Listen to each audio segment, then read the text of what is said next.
tired of getting into wrecks on the officials, come on over to Ogre Racing.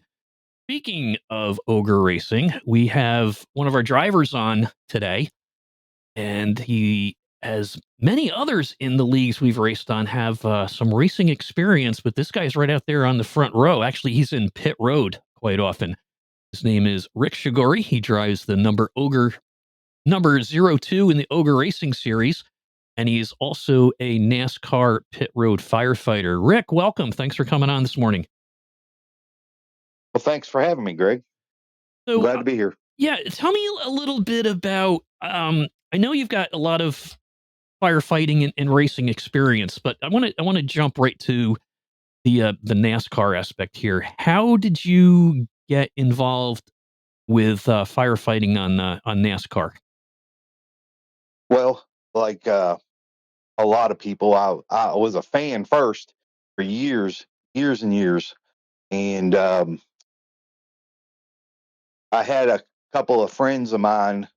Actually, when I was racing, it was my spotter and my crew chief, and are firefighters in the town next to mine, and they actually got into um, working on pit road and was talking to me about it, and I applied in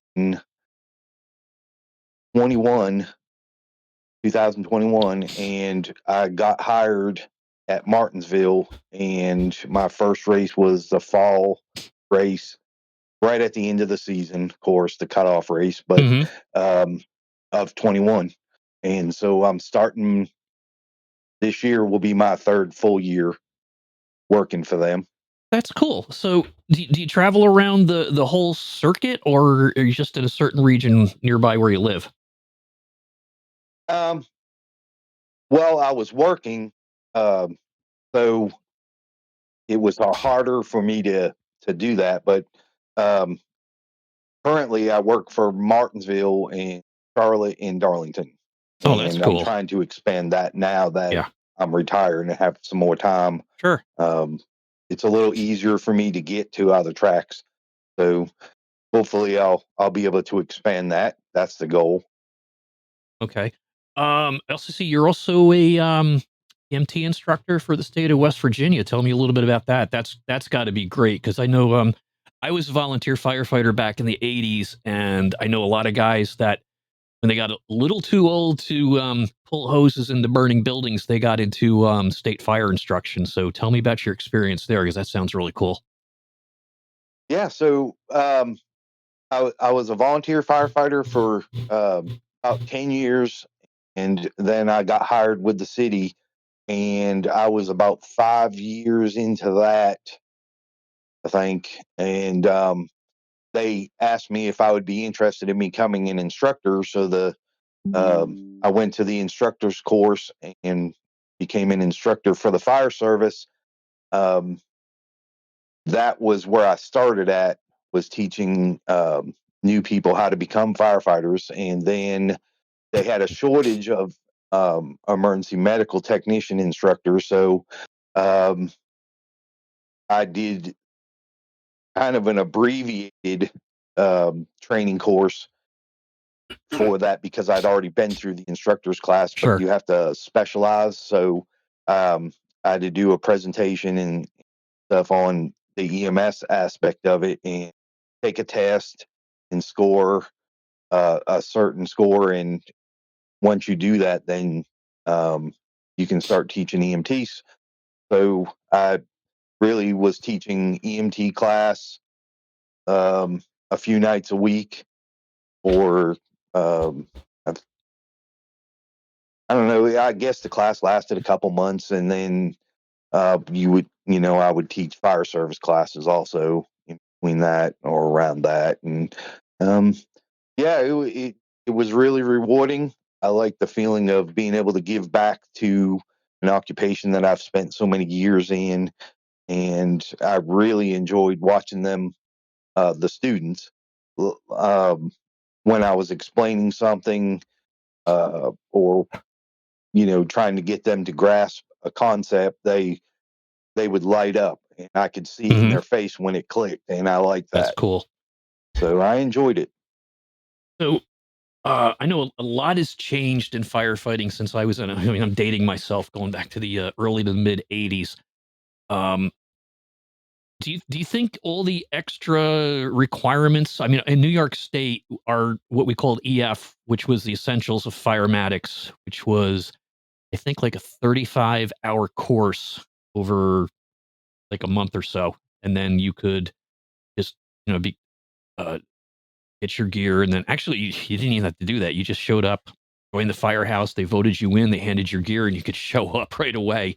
But Right. you had to take Essentials of Firematics within the first 6 months or a year. I think now that course in New York has gone from, let's say, 30 something hours, and it's tremendous amount of work now. Has that been the same down where you are? Oh no. Well, the same in the aspect of when I got started, it was like you, the hours weren't as Right. many Hmm. to get certified, and the book was um, probably a quarter of the size of the book Ah, now. yep. Mhm. So things have changed, of Right. course. In the fire service, things do. We are constantly learning, Hmm. so and changing. So you have to keep up with that.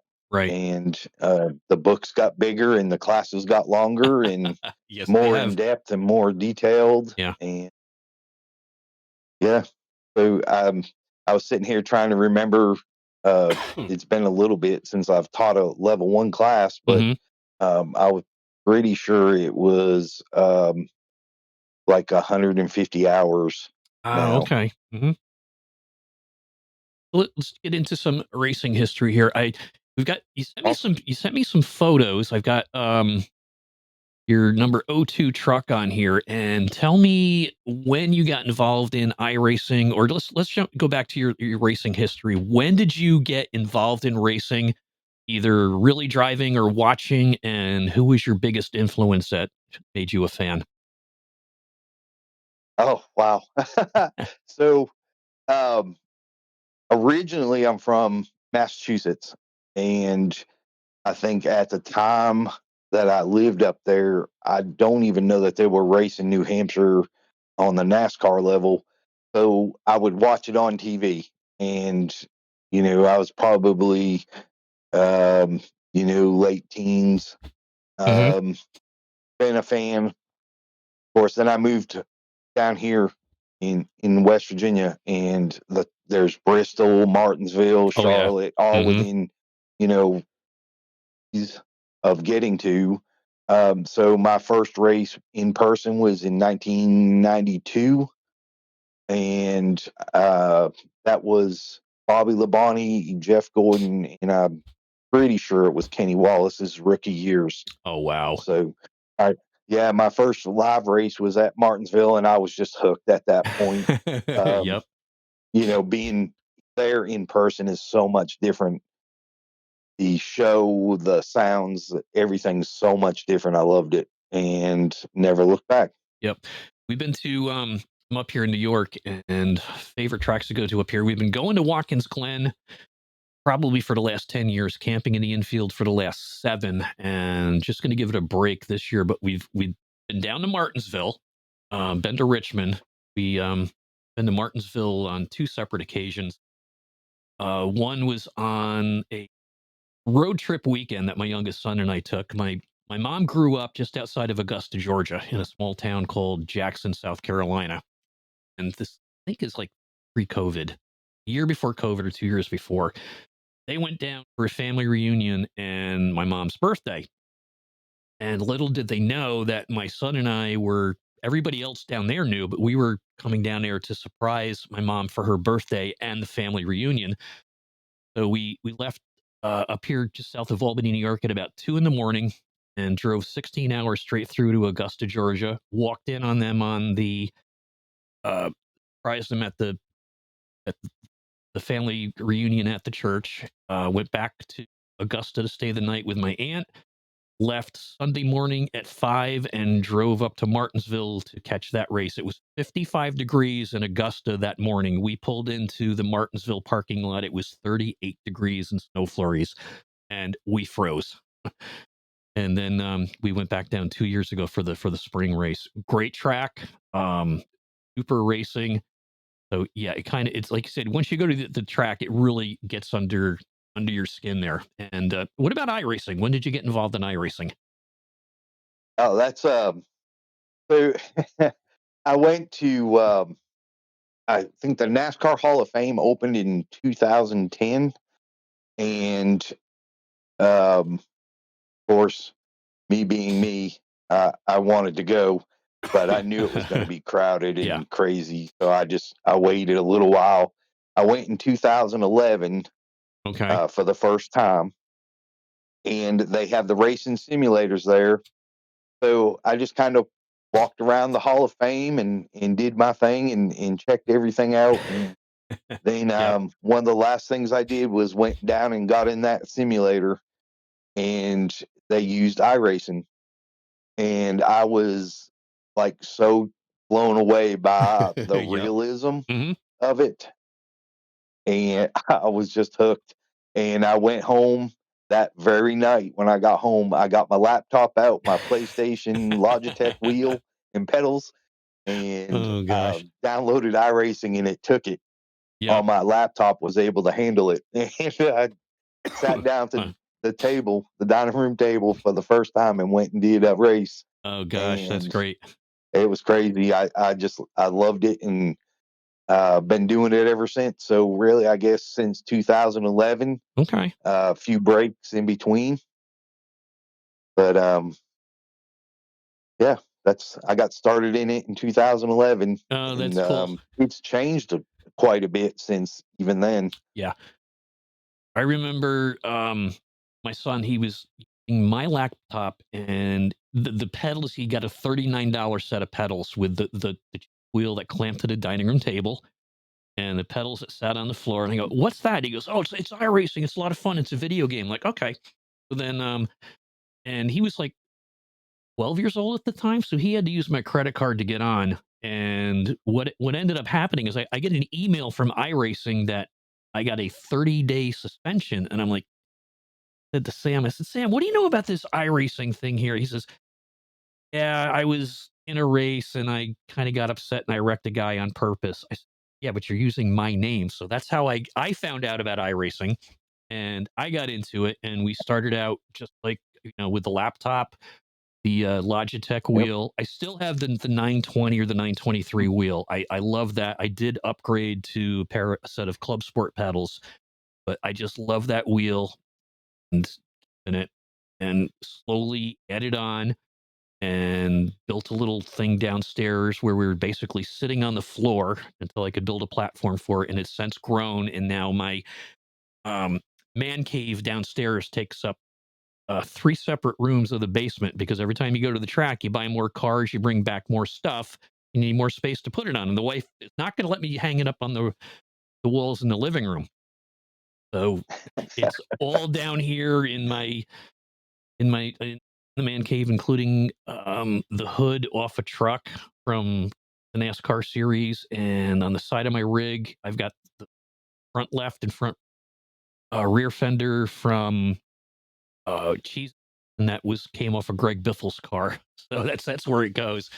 Oh, So wow. it's a lot of fun. Um, Hmm. any What's your favorite series on iRacing?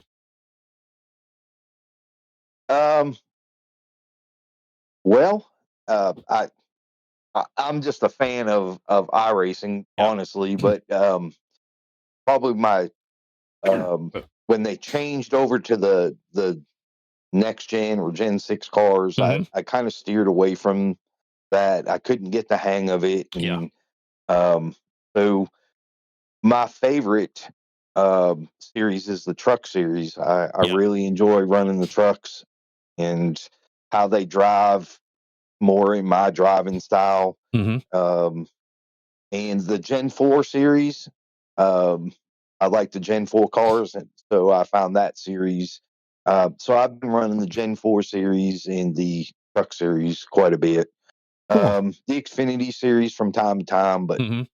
I haven't run a cup race in a while. I did the Daytona 500 just because it was the Daytona 500, but Exactly. Yep. um, yeah, I pretty much steer clear of that. But I really do enjoy the truck series, and that was one of the big draws to the Ogre League is when David Crum said, "Hey," and I was watching his live Hmm. stream, and um, it looked like he was having a good time, and me and him have been friends for a while. Oh, cool. So I asked him, and he sent me the stuff and how to do it Hmm. to get on with Ogre, and I got with you, and Cool. there it is. Yeah, Yep. ogre. I find it's a lot of fun. The guys are great. Hardly any drama because when I was running some other leagues and we got up to 3 leagues in the series, and oh gosh, it's just there were so many crybabies and stuff like that. I just said I got to get out of the leagues for a while, and then just decided, you know what? I've got nothing to do in the winter. I miss running leagues, doing the podcast, so started Ogre, and I says, but I want it to be different. So that's why we came up with the 50 and over, and we started out with Arca. Now we do the trucks on Monday nights, and I think we're going to add 2 more series coming up because we have a lot of interest in.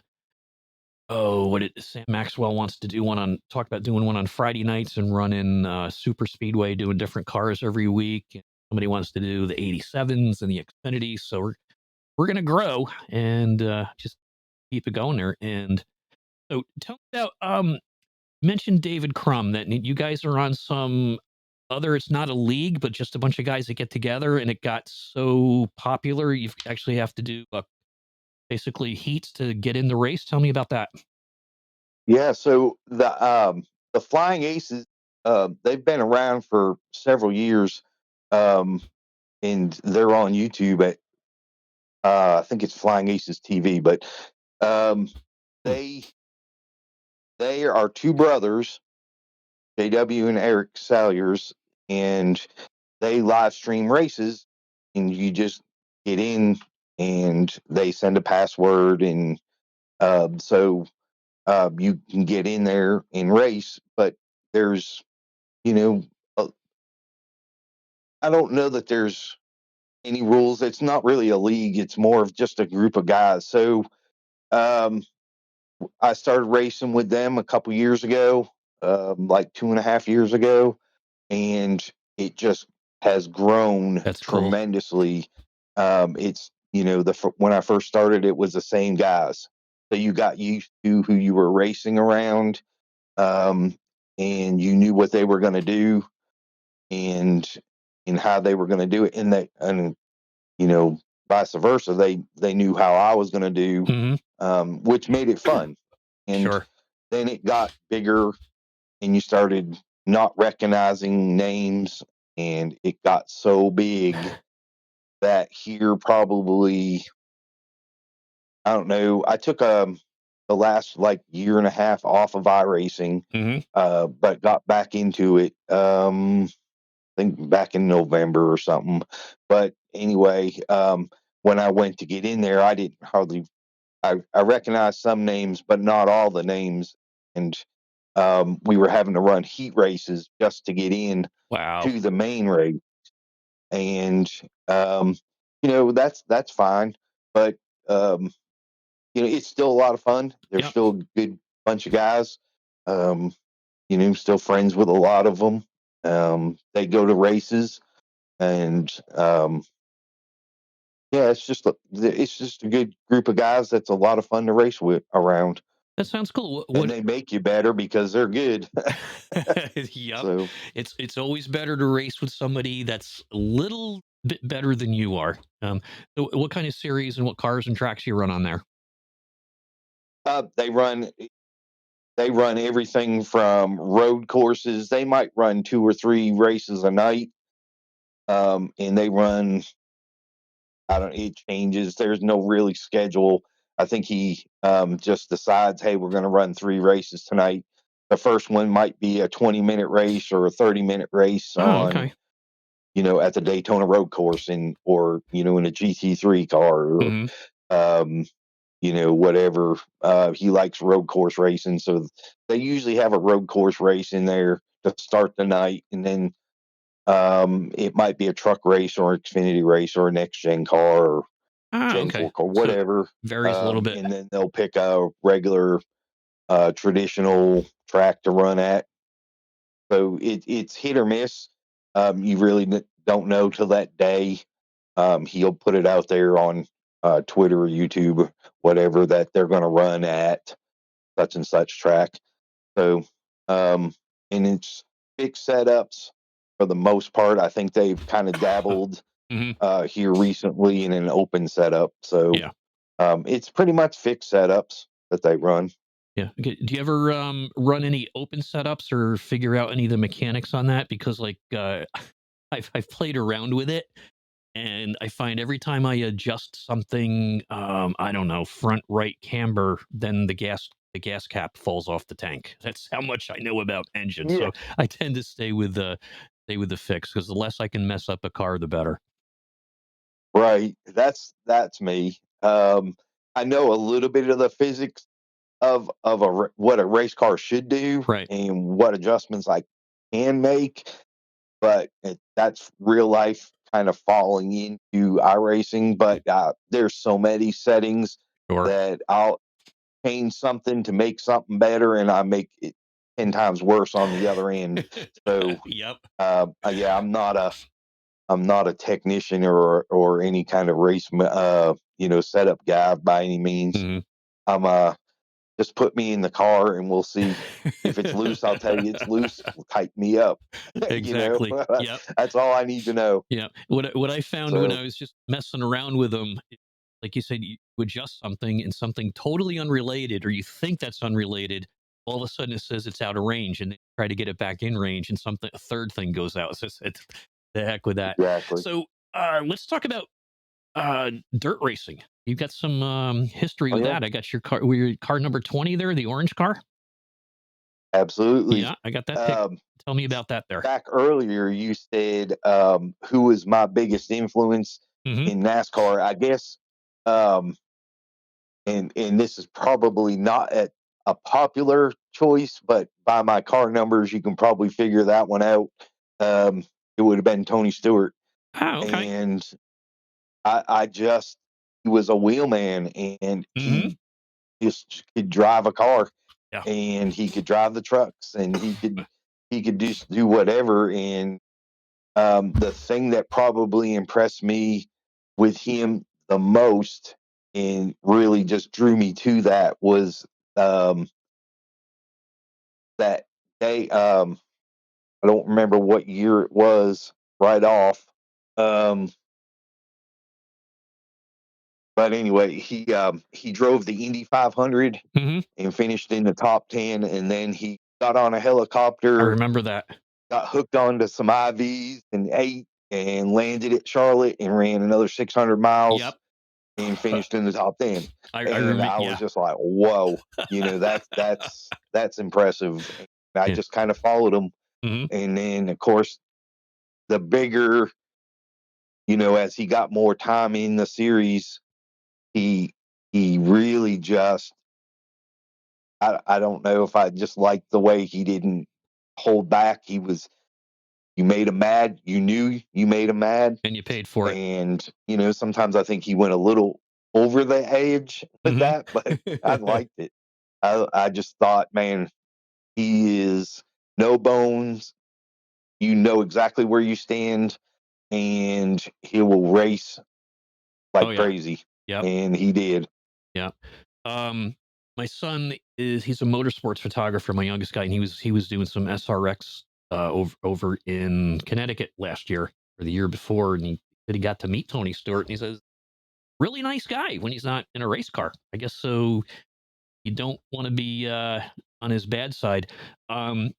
Before we went on, we were talking about how the podcast can run anywhere, 15 minutes if it's something short, to the one I did that was almost 2 hours, with the grandson of the guy that beat Dale Earnhardt on the last corner in turn four Mhm. of the Daytona 500. And I said, what was it like in the pits? What was, because it was your grandfather, says, what happened in the pits after that? He said, well, he goes, of course, Dale Sr. wasn't too happy. And he came over to the car, pounded on the hood, pounded on the roof, bitched my grandfather out. And then they went out to dinner and had a few beers to talk about it.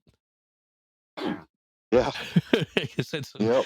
there's it's something that happens to I guess it's that guy thing when you get in a race car. So tell me, race Yeah. dirt for a while. What series I did you did. do that, and what tracks? So I was just a local Saturday night guy, Uh huh. and I started off watching a friend of mine. He raced in street stock in a Camaro, and we would all load up after work and head over there and watch Tate run. And so um, I just I just thought, man, that would be a lot of fun. And of course, I didn't know anything like where to even look for a car or Sure. anything like that. And had a mutual friend that said, "Hey, I know where there's a Ford Pinto for the mini stock class if you're interested." And I was like, "Okay." So I went and looked at it, and I was just like, "Okay, yeah, I want it." So I went out and bought it. And then I didn't have a trailer to haul it. Decided to buy a trailer Yep. and putting the cart before the horse kind of thing. Exactly. Yep. And I just went out there and started running with them. Had no clue what I was doing. I knew I needed a helmet and a fire suit, so I went out and bought that. Hmm. Um, then I realized I needed tear offs because mud Oh yeah. and all that coming. Yeah, it was just a big, huge learning curve, and I had a great time doing it, Hmm. and met a lot of nice guys that I'm still friends with today. Oh, And that's cool. that was I think it was in 2000 that I started doing that, Yeah. and I did that for several years. Um, like any other sport, I guess, more so on the dirt track level. It was it was fun for a long time, and I did Hmm. it for several years. But when you're holding the gas down and going as fast as your little car will go, it was, and I'm getting past like I'm standing still. Um, Yeah. and then you go through tech, and everybody passes tech, and Yep. it's like, yeah. So after a little while of me experience and figuring out what was going on Hmm. and knowing what was going on with the car and you know putting money into it and going out there and doing it, and then you go through tech, and you know and that's no slight to the tech guy by any means, Right. but they scale your car and they wave you with his little flashlight across the scales, and then he looks under the hood and goes, okay. So um there was some things going on, I'm quite sure, that weren't being caught. And Yep. that's just part of it. Part of it. But Yep. yeah. And they didn't get caught. Kudos to them. But Exactly. That's what it is. so Pushing that envelope as far as you can, I guess. oh yeah. We still have quite a few dirt tracks up here in New York that are operating, but I see, everywhere the local tracks. You hear people, talking about racing, and you see that the local tracks that are some of them are closing. What's it like down where you are? Is it still healthy dirt tracks, or is it just like everywhere else where some of the ones are shutting down? I think they're all pretty healthy. That's good. The one here in Princeton is the owner is an older gentleman, and I think he has some health issues, but Hmm. he leases it out, and usually someone picks it up and Oh, and, that's and cool. runs with it. It's been in operation since uh, probably long before, but my first time going there was probably in '93 or so. Yeah. So it's been you know that long that I know of, and I'm sure it was there long before I ever stepped foot on the property. But there's another one in I think they run in Withville, which is about 30 minutes or so from here, Hmm. and but they have it's right off of 81. It's huge, Ah, and okay. I think they draw a big crowd. And then Beckley, Hmm. just north of me, has one, and I'm pretty sure they run pretty regular.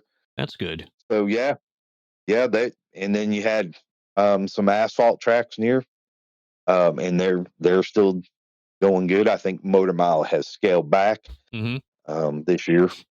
I don't think they're running a weekly series for the first time in a long time, but they're still open to other, um, bigger events. Cool. Well, that's good So, to hear because it's it's still pretty healthy here, but of course we're about I guess 2.5, 3 hours north of New York City, and all the city people come up after COVID, and they started saber rattling about the noises at the tracks. And it up and said, "Don't even oh, yeah, bring that here. Go back to this. yeah, We're not going to stop racing." Um, Looking yep. at your some of the messages or that your bio you gave me here, you got a chance to hang out um with Almendinger at the Victory Lane. What was that like? Oh man, oh, what an experience that was. Yeah.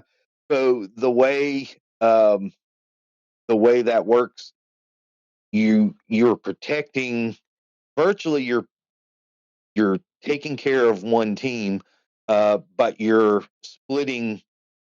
Like if the firefighter in the pit to your left needs help, you Hmm. can run over there because you're just in the next pit stall. Ah, okay, In the same with the pit stall to my right. So I'm protecting the gas man and the tire changers in the car sure. that's in front of me, but I'm also doing the front and assisting the two firefighters or teams beside me, Ah, that makes to sense. either side of me. Yeah, So, but my primary car, the car that's in front of me, correct. and Hmm. that's the team that you talk to and Yeah, do all that. Of course, you introduce yourself to the other guys just so they know you're there, but yeah. um, you pretty much focus on that one, and you're there if they need your help on the others. But if that car that you're helping with gets the win, they go to victory lane, and of course, um, you get to go to victory lane with that car. Oh, So how cool is that? um, I got to go, um, you know, and they have the fire extinguishers there. Mhm. The cars are really hot, and there's confetti flying everywhere. Oh, that's There's a true. possibility, I reckon. But yeah, so I got to go to um, my very first race at Charlotte last year was the Roval, Hmm. and I ended up going to Victory Lane, Oh, that's um, cool. and that's pretty special. Yeah. That's something I'll never forget. And Um, you couldn't pick a much better guy to go with. He's seems like a heck of a nice guy. yeah, he's real friendly. He actually shook my hand, Ah, which was really cool. yeah, Um, and then, of course, he was there talking to his team and saw me and took a second and shook my hand. Um, but the team are, um, you're in there as they're setting their boxes up yeah, and getting everything ready. And one thing that they stress in our training is that you introduce yourself and be friendly. sure. Ask them, you know, where you need me to be, and they'll tell you, and you actually get like for a short time, during that event, it's like a camaraderie, Sure. and those guys will start joking with you, and Oh, it's that is so really cool. it's really fun. Ah, Um, you got to remember one thing, that you're a professional and they are professionals also. right. So it's not, when I'm there, it's not I'm a fan and I Hmm. can't believe there's Joey Logano, there's Yep. Ryan Blaney, there's all these drivers that you see on TV, and you're not there going, "Hey, sign my coat," you know. Yeah. So you're there, to protect them. They know you're there to protect them, and they include you in that. So I've actually got to stand on uh, pit road during the national anthem Oh, with the wow. team. And when they're high fiving each other, they high five you, Oh, and you're that's so just part of the cool. team. And they're making sure that you're hydrating and drinking. And Yep. they'll bring you a bottle of water, or say, go over to the cooler and get you. I hadn't seen you drink. You need to go over there and get you Right. something to drink. And Uh huh. they're really they watch out for you as much as you're watching out for them, and it's it's really a cool thing to be a part That sounds the awesome. team for the day. Yeah. Hmm. Um, what any am I trying to say here? Any close calls where I'm not talking about, jumping over and almost getting hit by a car or anything, but where you got actually had to call into action and become that professional firefighter to knock down a flame or something. I haven't yet, um, but I've had friends that have had to put Hmm. out fires, but I haven't. Um, I think they've taken care of it. It wasn't when I first started. Um, and it wasn't that long ago, but when I first started and they were running the cars for it was a new thing. All that rubber was building up in the cars, and they didn't Oh realize yeah. what was Uh-huh. going on. So the cars would just be driving. I think probably the most famous one was Kevin Harvick at Darlington, Hmm. um, where he was like maybe in the top five, second, something like that, and he was running real good. Yep. And like coming off of turn four, his car, just starts filling up with smoke Oh, I remember and that. caught Yeah. fire. So Yep. he NASCAR really just took that car and just luckily no Kevin wasn't hurt Sure. and everything worked out, and they used that to improve the car and the Oh, safety okay. of the car, and it's really not been an issue with fires. But I think it was pretty prevalent when Hmm. that car first came I out, which remember that. Yeah. you know NASCAR is really good about improving things in their tech, and Yep. if they see a problem, they're on it. Cool. So yeah, and you can see that firsthand with the things that they do, and the changes that they make, and that we train on Hmm. and stuff like that. So yeah, I think as far as me having any close calls, no, not I haven't personally Okay. That's had cool. anything Yep. to jump into action on.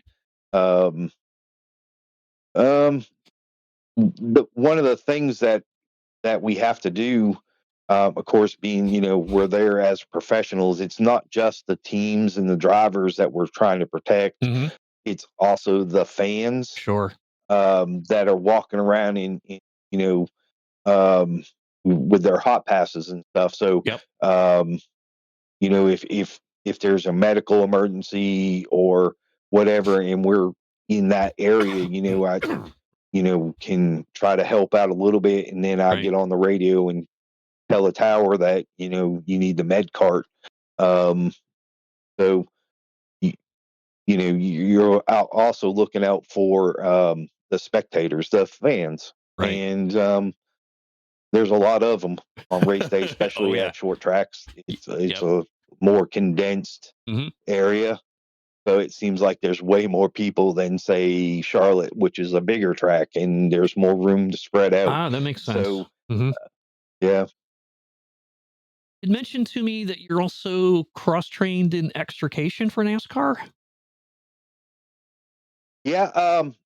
So one of my certifications was extrication, and of course, that's part of what I did every day for my career. Extrication and hazardous materials and Yep. in firefighting and just all the different aspects of what we do in the fire service. So it came into play. Yeah, I get to. Last year was actually my first time doing it. I got to be on the extrication truck, and that's one of them jobs that you hope, like anything else, that you're never needed. Right. So yeah, I got to be in the extrication truck, so that was pretty cool experience. Wow. It's yeah, it's one of those things that like I said, you hope you're never needed, and you could be perfectly fine never pulling a tool off the truck, because Yep. that's bad when it happens, and Right. it's like firefighting. If I'm busy, it's usually a bad thing. So That's true. yeah, I'd be perfectly fine sitting at the station, perfectly fine standing on pit road drinking a bottle of water, perfectly fine sitting in the extrication truck Yep. in the air conditioning. Oh, the yeah. So yeah, Yes, we were we went to the one time we went to Charlotte, it was, Memorial Day for the 600 several years ago, and again, it was, I think pre-COVID, and we had infield passes. We didn't have hot passes, but, down there on the infield of the track, and it was hot, and when like I say, we're just walking around in shorts and T-shirts and baseball caps, and Trick was the right. band playing that day. It was 96 degrees, and they're out there, dressed in their costumes like they do, and like the one guy's, suit and tie, and the other guy dressed up in like a maritime thing. And these guys are 70 years old and they're rocking in that heat. And I'm like, I cannot even imagine what it was going to be like inside a car driving around on a track that day or standing out there in a firefighter's uniform in that heat. Oh yeah, It's like that was insane. We those we didn't even stay for the those driver parachutes introductions. are hot. They They are. don't they don't breathe No, they don't. well. Yeah. Um, so I, the track, the supervisors, the NASCAR itself, the officials Hmm. and all that, and they're real big on keeping us safe, Yep. and they do their very best. Sure. So the rule of thumb really um, is that we have our stuff there in the pit box, Hmm. um, but we try to stay out of as like I might have my pants on, but I'll have a t-shirt and a hat and Right. sunglasses until the teams get their fuel. And once the fuel comes to the pit area, Ah, okay. then I start putting on my stuff and get ready because anything can happen at that Anything can point. happen. And So you're out of it as much as possible until the very last minute, and sure, then it's just drink water, Gatorade, Powerade, whatever it is. whatever it takes. Yeah. Just constantly drinking, and they walk up and down pit road Yeah. with coolers of water and just here you go, here you Ah, go, here so you go. So they're real big on our safety too, and they watch out for us. I love it. I that love it. that's cool. And everybody nitpicks about the rules, but they're there for a reason. Hey, if you're watching, this is the Sim Racing Podcast. I'm your host, Greg Draiss. Yeah, we've been away for 4 months, and we're back in. And my guest this episode is Rick Shigori. He is driver number 02, the Ogre Racing Series, and he's also a NASCAR pit road firefighter. He calls himself an old guy at 53. Dude, I got you by 9 years. I became an old guy at 62 on the 18th of this year. Um, so you're husband, father, and grandfather, and I'm sure that's big roles to play. And it says your faith plays an important role in that. Absolutely. How does that affect you when you're out there on the track? So yeah, I've always just I try to treat people as the best I can. Um, you know, I try not to get mad. But I am human. I get mad. Oh yeah. Um, my faith being big to me has kind of directed me in the way that I want to live my life. Hmm. And um, I there's guidelines set forth that like tell us how to be a good husband. So I try to do that, and Yep. how to be a good father, and I try to do that. Not saying I'm perfect. I fall short, but I just try to live by that, and I try to keep my faith and my family um, as a priority in life. It's important. It's the same on our end here, and you look back and you see all these little things that happen, and it's like, okay, why did this happen now? And I can come up with in the last 10 years any number of things like that, and well, Oh yeah, it's either because you're needed somewhere else immediately, or something happens here because you're going to be needed there 6 or 8 months from now, and that has happened several times. Last couple of years for me. So and you look back and you go, oh, that's what that was about. Okay, I get it. There is a plan after all. So, yeah. um, Yeah, that's happened to me also. Actually, me and my wife were talking, and I was telling my pastor about it. It's one of those things where it's like, um, wow, this just happened, and I don't understand why. and then 6 months later, it's like, oh, or Yeah. 2 months later, or whenever the time was, Yep. oh, that's why that happened. Yep. Okay, well, I don't understand why this is going on or that's going on, Hmm. but then it he shows us why.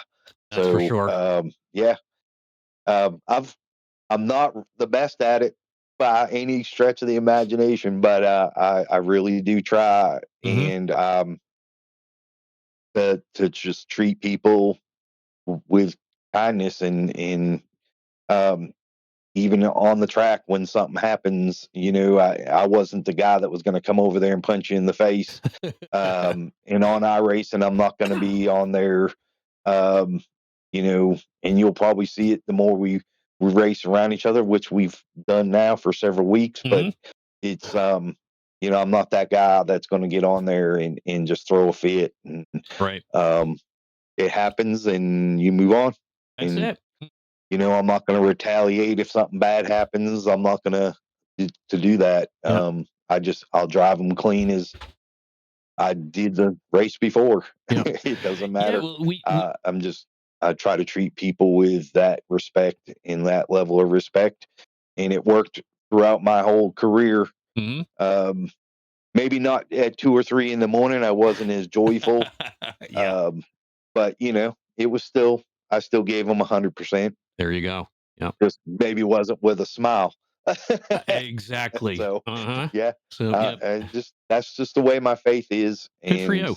um, I try to put my family first in Mhm. everything, and God is a huge part of that. Oh, it's a huge part. Yep. I've been lucky enough to do every once in a while, depending on the churches we were in, being up there to, I've been asked to, do a sermon a few times, and that's that's an awesome responsibility because it's like, oh, hey, this is going to be cool. Well, you get put park your ego. You're here to for everybody else, not for yourself. So Hmm. it's a big part in my life too.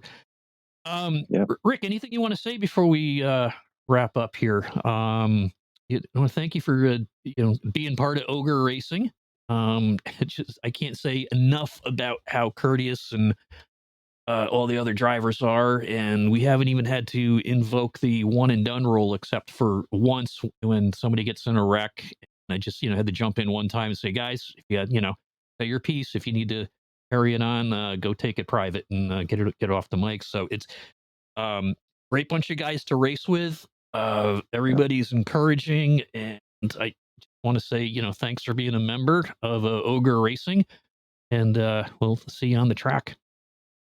yeah. And Greg, I agree 100%. This is probably the most fun I've had on iRacing for a while. In my recent, it's been a while since I've had this much fun running, and I feel like I can run around these guys, and we might bump doors or Hmm. whatever, but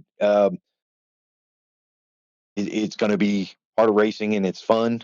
And if I make a mistake, I'm going to apologize. If they make a mistake, they are right on the mic That's apologizing. for sure. And yeah, it's just clean racing, and I appreciate the work that it takes to do it, and what all you're doing to give us a place to race that's clean and fun, and it is pretty amazing. The one thing, um, my Richmond race in the truck series, my big victory. Yeah. So that was pretty awesome, Yep. and I was tickled. I hadn't got to bring a vehicle to victory lane in a little while, so Same here. that one was special. Yep. I've. And during the course of that race, just the point of the courteousness and everything. Hmm. I think one time coming into lap traffic, I had to say, just go high.